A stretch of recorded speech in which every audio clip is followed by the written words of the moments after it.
Shalom saudara-saudara yang terkasih dalam Tuhan Yesus Kristus. Renungan harian pada hari ini diambil dari Kisah Para Rasul pasal yang ke-10 ayat 1 sampai yang 10.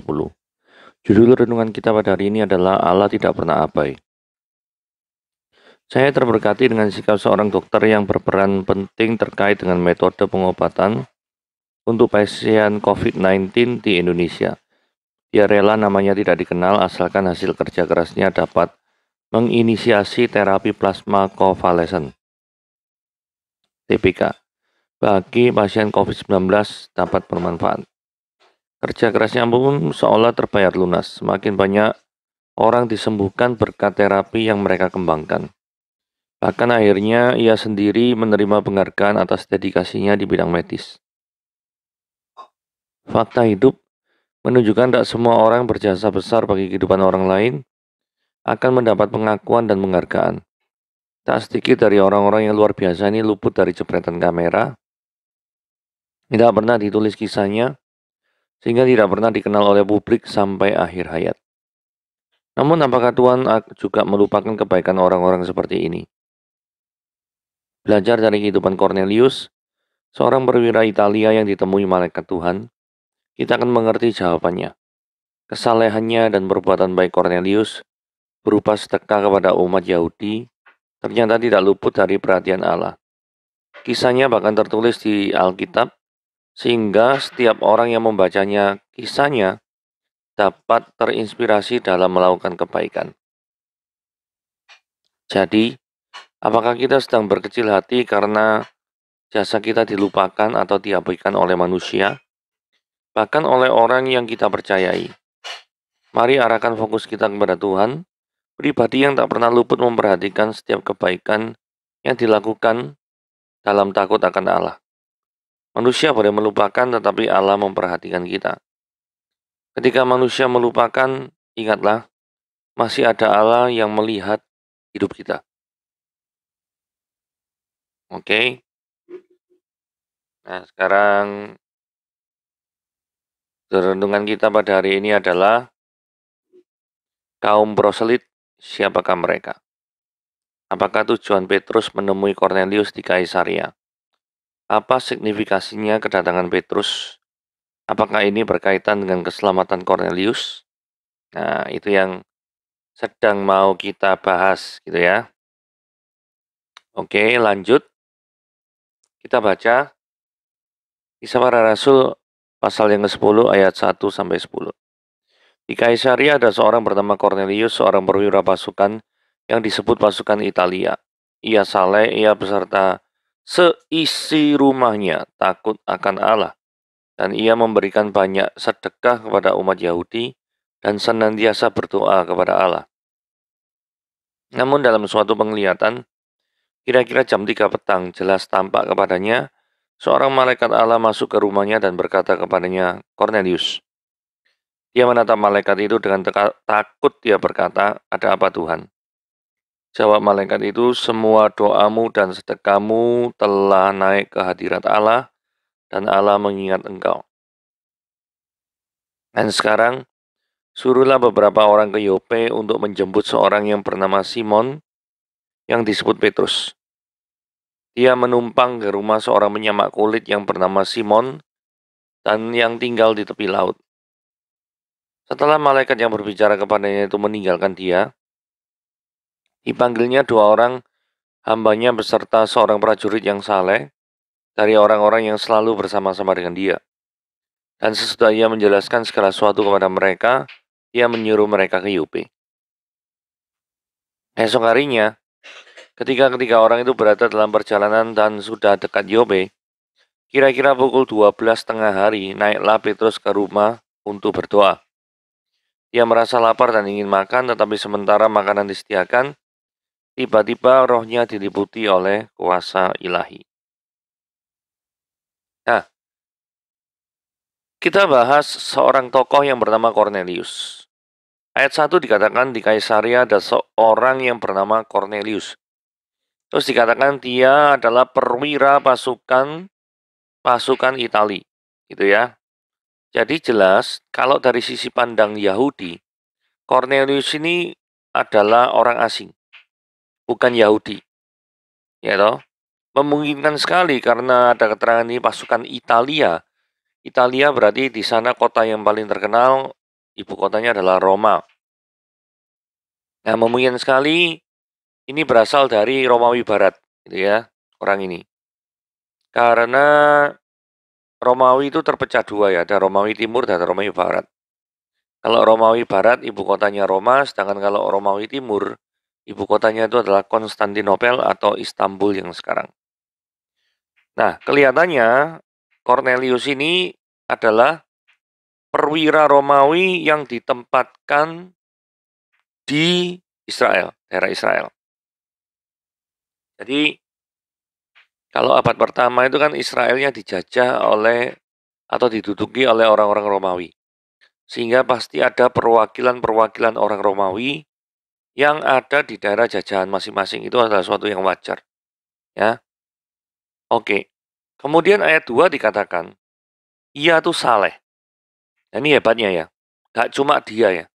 Ia serta seisi rumahnya takut akan Allah. Memberi banyak sedekah kepada umat Yahudi dan senantiasa berdoa kepada Allah. Nah, dari informasi ayat 2 ini dapat dikatakan bahwa Cornelius adalah seorang proselit. Apa itu proselit? Pada zaman Helenisme itu di mana orang Yunani melakukan atau menyebarkan budaya Yunaninya ke semua daerah jajahannya. Itu namanya Helenisme. Sekitar abad ketiga sebelum Masehi sampai abad ke-1 sesudah Masehi menjadi sebutan bagi orang yang bertobat dari kekafiran atau mau masuk ke agama Yahudi, itu disebut proselit.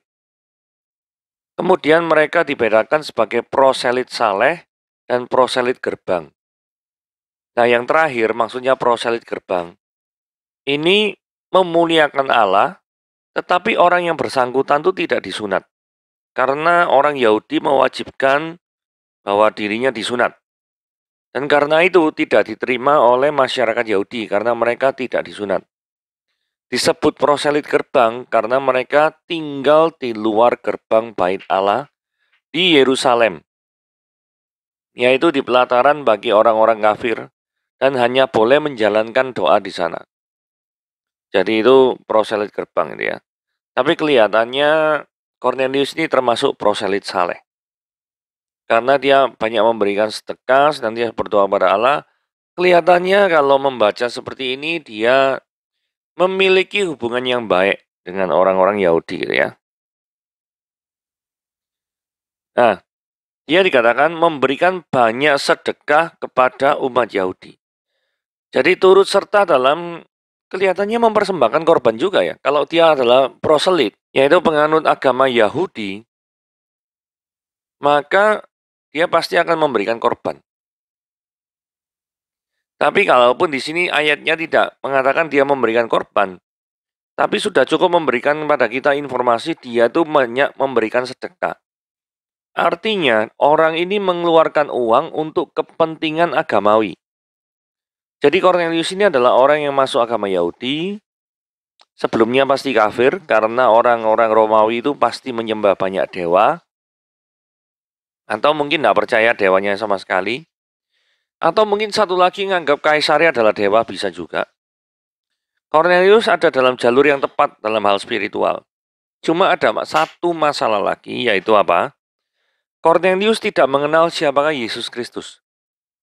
Cornelius hanya mengenal agama Yahudi. Cornelius berdoa kepada Allah, tetapi tidak mengenal Yesus. Nah, ini yang nanti menjadi tugas dari Rasul Petrus untuk memperkenalkan Cornelius kepada Kristus. Sehingga cikal bakal dari permasalahan ini, maka terjadilah penampakan atau penglihatan. Kira-kira jam 3 petang. Saudara jangan bingung ya. Kalau misalkan ayat kitab suci itu mengatakan kira-kira jam 3 petang. Karena orang Yahudi zaman dulu itu memang membagi waktu menjadi 4 bagian ya. Jam 6, jam 9, jam 12, sama jam 3. Jadi mereka baginya itu kayak gitu. Karena mereka zaman dahulu belum ditemukan adanya jam Rolex, jam apa, enggak ada semua ya. Jadi itulah sebabnya mereka mengatakan kira-kira jam 3 petang. Jadi tidak tepat sekali, tapi ya kira-kira. Jadi jelas tampak padanya seorang malaikat Allah masuk ke rumahnya dan berkata padanya, Cornelius. Dan iya, Cornelius itu menatap malaikat itu dengan takut. Ya takut lah ya, karena ada sosok ilahi yang tiba-tiba masuk yang tidak pernah dilihat sebelumnya. Bagi Cornelius ini pasti asing. Nah, jadi ketakutan itu adalah hal yang wajar. Malaikat itu jawab, semua doamu dan sedekahmu telah naik ke hadirat Allah, dan Allah mengingat engkau. Jadi Allah itu berkenan terhadap perbuatan baik Cornelius. Tapi pertanyaannya, masalahnya gini. Apakah hanya karena Cornelius itu sudah berbuat baik terhadap umat Allah, dalam hal ini adalah orang Yahudi, dan beribadah kepada Allah, maka Cornelius otomatis akan diselamatkan? Jawabannya tidak. Tuhan ingin menggunakan Petrus yang nantinya akan memberitakan Injil kepada Cornelius. Ayat 5. Dan sekarang suruhlah beberapa orang ke Yope untuk menjemput orang yang bernama Simon dan yang disebut Petrus. Yang jadi pertanyaan gini ya, kan tadi malaikat, Tuhan melalui malaikat kan sudah melakukan conversation dengan Cornelius gitu ya. Pertanyaannya, mengapa Tuhan kok tidak langsung saja memberitakan Injil kepada Cornelius? Gitu ya. Mengapa harus repot-repot nyuruh-nyuruh orang menjemput Petrus dari Kaisarea menuju Yafo? Jawabannya adalah karena Tuhan tuh ingin memakai manusia, melibatkan manusia di dalam karya penebusannya. Kalau misalkan dia itu memberitakan Injil langsung, berarti peran daripada para murid-murid itu bisa dikatakan tidak ada. Kalau misalkan mau mempertobatkan orang selalu penampakan diri, terus seperti itu ya. Maka ya Injilnya nanti tidak tersebar melalui para murid. Jadi fakta bahwa para murid Yesus maksudnya ya, itu dilibatkan di dalam pemberitaan Injil. Itu adalah suatu kesempatan atau momen yang luar biasa sekali. Karena mempercayakan orang yang berdosa, orang yang jauh daripada hidup suci, orang yang jauh daripada hidup standar daripada Allah. Tapi Tuhan mau pakai orang-orang seperti itu untuk memberitakan berita yang sangat-sangat kudus dan sangat-sangat mulia dan sangat-sangat agung. Bukankah itu menunjukkan bahwa Allah itu adalah Allah yang penuh dengan pengampunan, Allah yang siap menerima kita apa adanya, dan menggunakan kita untuk kepentingan pelebaran kerajaan surga. Bukankah hal ini it's so amazing? Itulah sebabnya kenapa kok kita harus sangat-sangat menghargai setiap kesempatan yang sudah Tuhan berikan kepada kita dalam hal melayani Dia. Ayat 6 ya. Ia menumpang di rumah seorang penyamak kulit yang bernama Simon yang tinggal di tepi laut. Ya, tepi laut pasti laut Mediterania ya. Kan kalau kita lihat wilayah Israel itu kan semuanya berhubungan dengan daratan kecuali tepi barat. Nah, itu bagian barat itu langsung laut ya. Nah, dari ayat 6 menunjukkan bahwa Petrus adalah orang biasa. Bukan kalangan pengkhotbah kaya raya dengan ditemani mobil mewah, bukan. Karena apa? Kesederhanaan seorang Petrus dapat dilihat dari ayat 6. Dia numpang di rumah orang. Dikatakan ia menumpang di rumah seorang penyamak kulit. Jadi benar-benar apa ya? Hidup sederhana ya. Gak neko-neko. Cornelius selain memiliki pengaruh dalam keluarganya seperti yang kita lihat sebelumnya, ternyata juga memiliki pengaruh pada prajurit dan bawahannya. Kok tahu? Karena ayat 7 dikatakan gini, dipanggilnya 2 orang hambanya beserta seorang prajurit yang saleh dari orang yang selalu bersama-sama dengan dia. Jadi orang ini memiliki pengaruh pada bawahnya. Pengaruh bukan hanya dalam hal pekerjaan saja, tetapi dalam hal kerohanian juga, yang juga disebut saleh. Artinya, melalui pengaruh daripada Cornelius juga, bawahannya yang adalah orang Romawi ini yang pastinya sebelumnya tidak mengenal Allah, Yahweh, pasti mereka adalah penyembah-penyembah berhala. Karena latar belakang daripada Romawi seperti itu. Nah, dengan melihat yang seperti itu, maka dapat kita lihat Cornelius ini pemimpin yang sejati ya, bisa memengaruhi keluarganya untuk percaya kepada Tuhan, bisa memengaruhi bawahannya untuk percaya kepada Tuhan.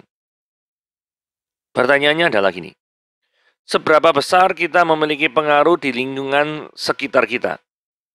Apakah kehadiran kita itu memberikan dampak positif terhadap lingkungan di sekitar kita?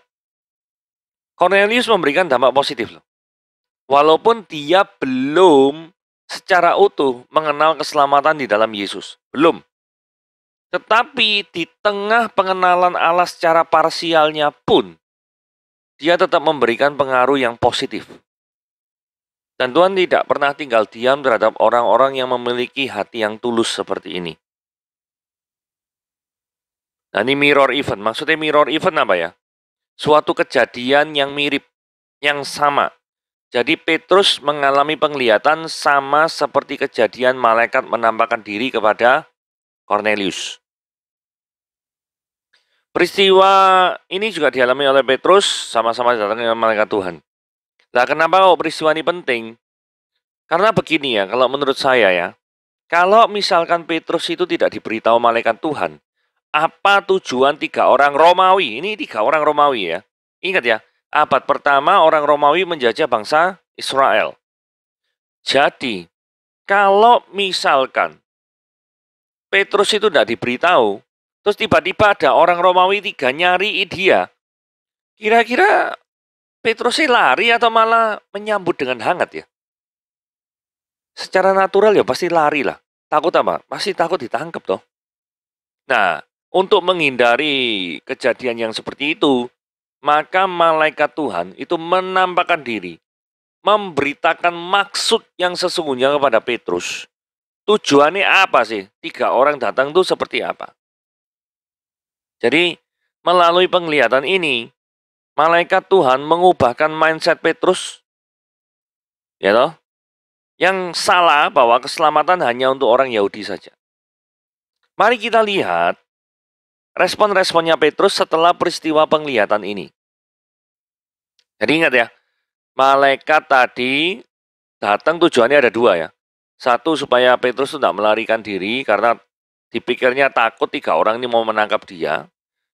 Ya, jadi menghindari kesalahpahaman yang seperti itu. Yang kedua adalah Petrus ini didatangi malaikat. Karena selama ini Petrus memiliki pola pikir yaitu keselamatan itu hanya dari orang Yahudi saja. Bukan dari untuk orang Yahudi saja. Tetapi dengan cara dia itu disuruh memberitakan Injil kepada Cornelius, maka terbukalah pikiran dia, mindset dia, yang menyatakan bahwa, oh ternyata keselamatan bisa untuk orang non-Yahudi. Oke? 2 itu tujuannya ya. Nah, ini ayat 34 dan 35, 36 ya. Nah, kita lihat ya, respon Petrus. Kita tahunya respon Petrus itu dari cara khotbahnya Petrus. Ayat 34 ngomong, lalu mulailah Petrus berbicara. Apa yang dibicarakan? Sesungguhnya aku telah mengerti bahwa apa? Allah tidak membedakan orang. Nah, ini yang seperti saya jelaskan tadi. Setiap orang dari bangsa manapun yang takut akan dia dan yang mengamalkan kebenaran berkenan kepadanya. Oke, termasuk di dalamnya adalah Cornelius. Itulah firman yang ia suruh sampaikan kepada orang-orang Israel, yaitu firman yang memberitakan damai sejahtera oleh Yesus, yang adalah Tuhan dari semua orang. Jadi Yesus Tuhan bagi semua orang, bukan hanya untuk Israel saja. Oke? Ini jelas ini, mulai jelas ini. Nah, Petrus juga meneruskan khotbahnya ngomong gini. Dan kami adalah saksi dari segala sesuatu yang diperbuatnya di tanah Yudea maupun di Yerusalem. Dan mereka telah membunuh dia dan menggantung dia di kayu salib. Nah, Injil mulai masuk. Jadi intinya gini ya. Cornelius memberikan dampak positif, yes or no? Yes. Buktinya keluarganya percaya pada Allah. Buktinya bawahannya percaya pada Allah. Cuma Cornelius belum mengenal Kristus. Apa pengaruh Kristus dalam kehidupannya? Belum. Itulah sebabnya Petrus memiliki kepentingan untuk bertemu dengan Cornelius atas perintah Tuhan untuk memberitakan Injil Tuhan kepada Cornelius yang tidak pernah mendengarkan hal itu. Ayat 40 dikatakan ini. Yesus telah dibangkitkan Allah pada hari yang ketiga, dan Allah berkenan bahwa ia menampakkan diri, bukan kepada seluruh bangsa, tetapi kepada saksi-saksi, yang sebelumnya telah ditunjuk oleh Allah, yaitu kepada kami itu maksudnya para murid ya, yang telah makan dan minum bersama-sama dengan dia, setelah ia bangkit dari antara orang mati. Kesaksian daripada Petrus ini penting, karena apa? Petrus ini ngomong gini loh, kami ini adalah saksi mata kebangkitan Kristus. Kebangkitan Kristus itu sangat penting. Itu artinya dia mengalahkan maut, dia tidak dikuasai oleh maut. Dia adalah Tuhan, dia adalah luar biasa. Dia mengenapi nubuatannya sendiri yang dia ucapkan, rombak bait Allah ini dalam 3 hari, maka aku akan memulihkannya kembali. Dan bait Allah yang dimaksud adalah tubuhnya sendiri. Ya, jadi ini benar-benar nubuatan yang terjadi, peristiwa kebangkitan Yesus dalam hal ini, Petrus itu adalah saksi mata. Ayat 42 dikatakan, dan dia telah menugaskan kami memberitakan kepada seluruh bangsa dan bersaksi bahwa dialah yang ditentukan Allah menjadi hakim atas orang-orang hidup dan orang-orang mati. Jadi semua orang, tidak peduli orang itu percaya atau tidak, nanti pada akhir hidupnya pasti akan dihakimi oleh Kristus. Entah engkau suka atau tidak. Ayat 43 dikatakan, tentang dialah semua nabi bersaksi, bahwa barang siapa percaya kepadanya, barang siapa percaya pada Kristus, dia mendapatkan pengampunan dosa oleh karena namanya. Nah, ini penting. Jadi yang dilakukan Cornelius itu adalah do the good things for the glory of God. Yes. Tetapi pengampunan bukan didapat gara-gara do the good things. Tetapi pengampunan bisa didapat karena orang itu percaya kepada Kristus. Ayatnya jelas sekali dalam Kisah Para Rasul 10 ayat 43. Nah, kita lihat reaksinya ya. Dan semua orang percaya dari golongan bersunat, maksudnya orang-orang Yahudi, yang menyertai Petrus, tercengang-cengang karena melihat bahwa karunia Roh Kudus dicurahkan atas bangsa-bangsa ini juga. Bangsa-bangsa lain juga maksudnya. Jadi, dengan adanya peristiwa, ada bahasa roh yang terjadi di golongannya orang Cornelius, orang Romawi ini, sangat-sangat menunjukkan suatu perbantahan yang tak terelakkan bahwa Tuhan juga bekerja pada orang-orang non-Yahudi. Ya, 47. Terus Petrus bertanya, bolehkah seorang mencegah untuk membaptis orang-orang ini dengan air? Maksudnya orang-orang Romawi ini, orang-orang yang biasanya dinilai oleh orang Yahudi, wah ini kafir loh. Nah, sedangkan mereka telah menerima Roh Kudus sama seperti kita. Tak ngerti ya maksudnya ayat 47 nih. Maksudnya gini, Petrus itu pengen membaptis mereka, jadi memasukkan mereka ke dalam kumpulan Kristen, gitu. Pandangan umum saat itu mengatakan bahwa orang non-Yahudi itu kafir. Sekarang apa yang kau lihat di depan mata adalah orang non-Yahudi yang kau anggap kafir itu menerima karunia Roh Kudus. Yang bukan karunia Roh Kudus pasti berasal daripada Tuhan. Lah kalau karunia Roh Kudus itu berasal daripada Tuhan dan orang non-Yahudi ini berbicara dalam bahasa roh, maka yang terjadi adalah apa? Yang terjadi adalah apa? Yang terjadi adalah bahwa itu menunjukkan Allah berkenan kepada orang-orang non-Yahudi. Ayat 48 itu kesimpulannya. Lalu dia menyuruh mereka dibaptis dalam nama Yesus. Kemudian mereka meminta Petrus untuk ia tinggal beberapa hari lagi bersama-sama dengan mereka.